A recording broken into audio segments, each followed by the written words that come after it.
Most of the lineups we play on probably just have, all the other bands just have guys in them. But that's not really something that I'm too aware of, and then I kind of have to remind myself, and I'm like, hey, that's actually kind of weird. And while I get that people are kind of a bit wary of like, oh, why have you made that like an all-girl thing, or like, you know, if the curator was, you know, if it was their intent to make it an all-girl thing, I'm sure there'd be people who'd be like, well, that's kind of weird, why did you do that? But I think it's actually sometimes necessary to do that, otherwise things don't change. I would like to hope that there'll be more shows where it just so happens that all the bands have female members, female, you know, front women, whatever, but I think this might be the first show we've ever played where that's happened.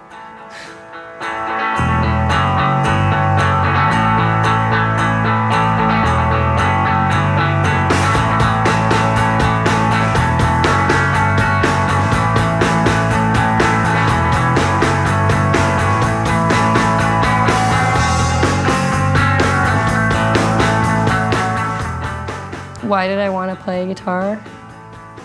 I really liked Archie comics, and I thought Josie and the Pussycats really cool. So I wanted to do that. There weren't a ton of... I went to a really tiny school though, and most of the other musicians were into like things that I didn't care about, like John Mayer. The first instrument I played was the piano. I took piano lessons, very briefly. And then I spent many years pretending to play a classical acoustic guitar that belonged to my mother. And I count that as an instrument that I played even though I didn't actually play chords or know what I was doing. But I spent hours of my life, hours and hours, adding up to days and weeks probably, of pretending to play and singing along to records. And then when I was 18, my brother bought me a Memphis electric guitar for Christmas, and he wrote down some chords for me, and I think one of the songs, I know two of the songs in this book, he wrote out the chords for Sweet Jane and for Smells Like Teen Spirit. And then I was on my way. I've never not played music. My father is a music obsessive, and he loves jazz. So I grew up with that and musical theater in the house all the time. So for me, there's really never been a point in my life when I haven't played music, but I started going to hardcore shows when I was 13 years old, and I started playing in my first band. I played drums in a band when I was 16, and I've been playing in bands consistently ever since. So 10 years? 10 years. I grew up in Sydney in Australia, and I got a brother who's 4 years older than me, and I you know, looked up to him, as you do, older sibling, and him and his friends play guitar, and I always wanted to do what they were doing, so I played guitar. They started teaching me guitar, and so I learnt like Come As You Are and like a whole bunch of Nirvana songs, because that's kind of all we listened to. And I think I was like 10, so yeah, I think I'd be a better guitarist if I started playing at 10.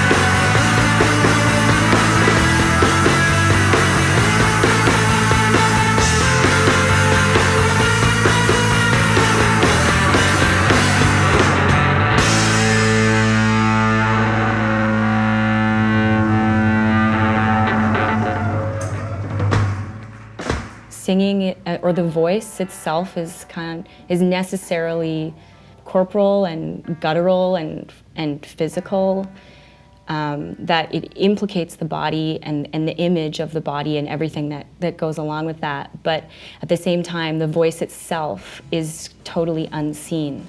So with Yamataka experimenting with different languages and different presentations of those languages is very, very interesting. So putting something like very sweet or very cute with something really heavy is really interesting to me. That's sort of a simplified version, but when I'm performing, it happens very quickly.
something like really liberating about totally embarrassing yourself, I think, in a context where you feel like that's gonna ruin everything.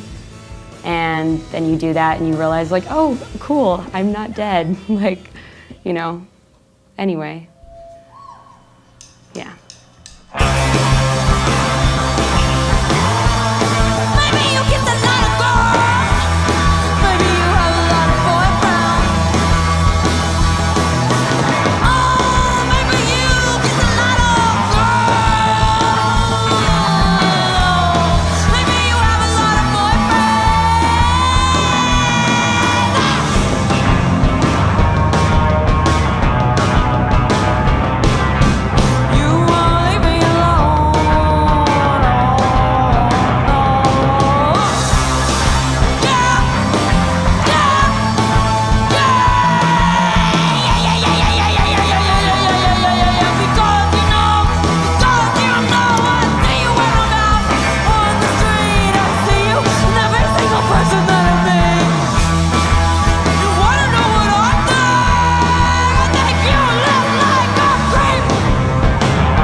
I think for me, more of the work is proving to myself that I give less of a fuck than anybody else. Like, for me, it's a matter of, I don't have to prove shit to anybody, man. I've been doing this forever. I am so comfortable, whether I'm speaking or singing or doing this band or doing anything, really. If I get up in front of a room full of people, I don't get stage fright. I'm not very shy. I've been doing this my whole life, so I don't give a shit. If people think I suck, everyone in Syracuse hates us. They think we're like awful, and it's like a running joke that I can't sing. And I don't care. I'm having so much fun. So I never feel like I have to prove anything to anyone because my natural assumption is that people think that I suck. What I have to do is prove to myself that I don't care about it. And that's been a challenge, you know. The only stage fright I experience is like a deep interpersonal nervousness because I think despite seeming very extroverted, I'm actually quite shy.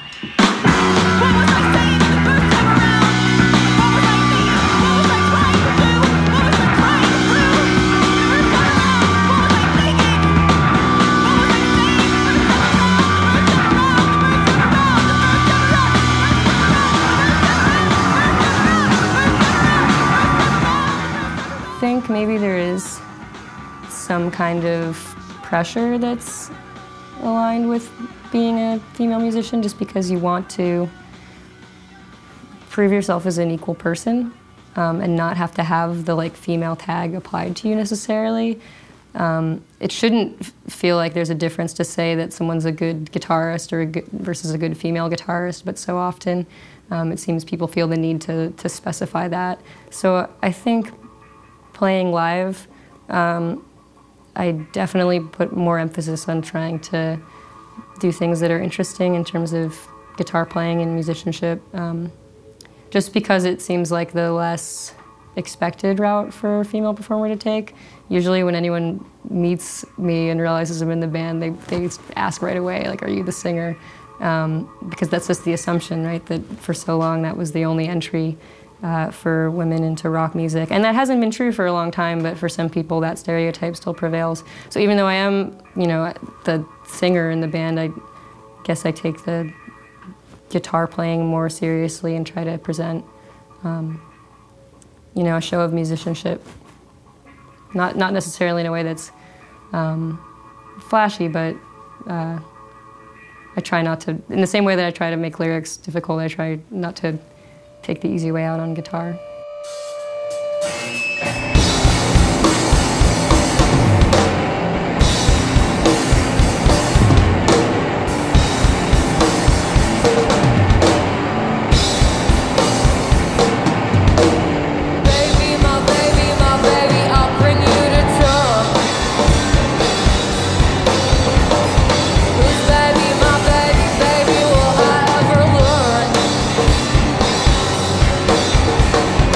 You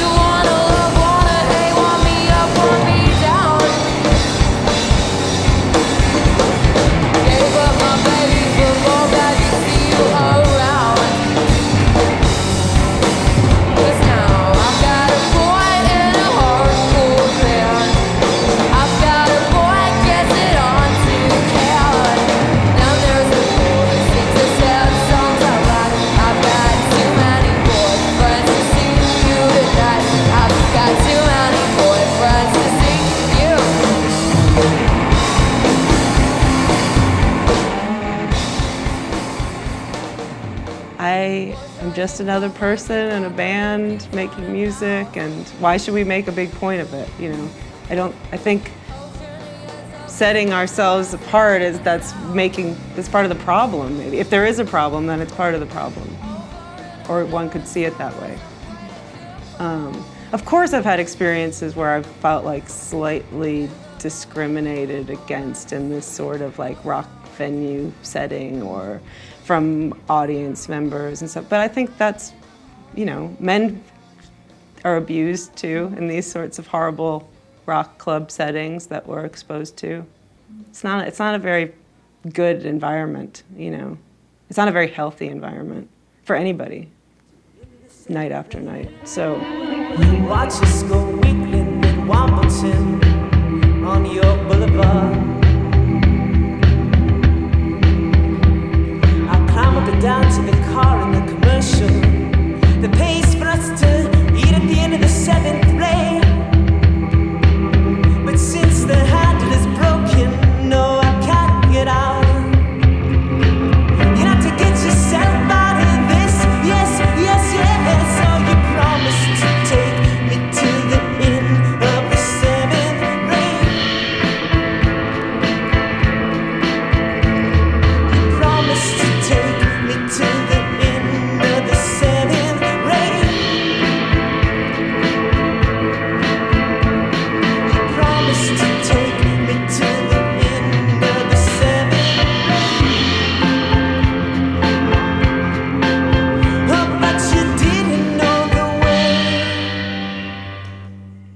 Thank you. I definitely think that I was never taken seriously as like a queer kid of color for a very long time. And this is a really real thing in indie scenes, and I feel like even in all the women in rock music panels we've been on, it's never addressed, is that people are really motivated by fucking. It's all about sex, and when you're talking about a male-dominated scene, and when you're kind of considered undesirable, it's like they're like, oh, you can use the doggy door. Oh no, we nailed the doggy door shut. I guess you're gonna have to just go sit in a ditch and die. You know, it's like kind of, you're just kind of like put in that position where like you can't access these things. I think that we don't talk about that enough, of like how that's seriously, and I know these people, because I have a lot of dude friends who are like scenester dudes, and the shit that they say once you get them drunk, you realize, you're like, oh, that's really what's going on here, you know? However,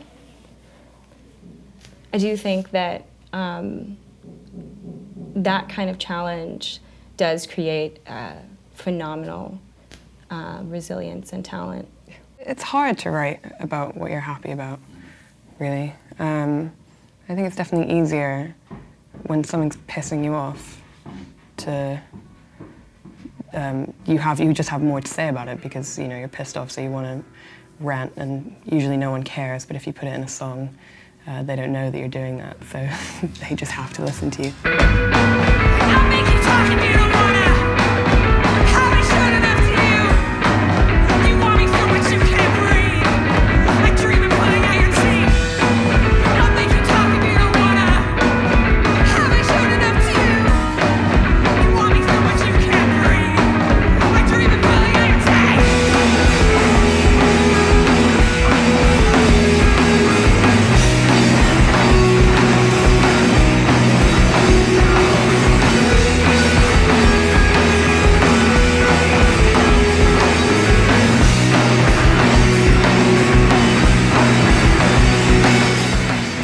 I can't stop people from doing whatever they want, but no one can stop me from doing whatever I want. There's a storied history omnipresent throughout the world of people making positive art about their pain. This is the healing process. Well, what do I do? I'm not in a supportive environment, or I'm not in a place where like people are taking me seriously, and it's like the same thing. You're like, you just gotta be fucking awesome. You just gotta be really hard. You gotta stand there like you already own what you're doing, and people will take you seriously. Like if you're walking around with your head down and trying to be whatever it is you think people want you to present yourself as, like you have to be straight up and stand up and like seriously just like fucking rule it.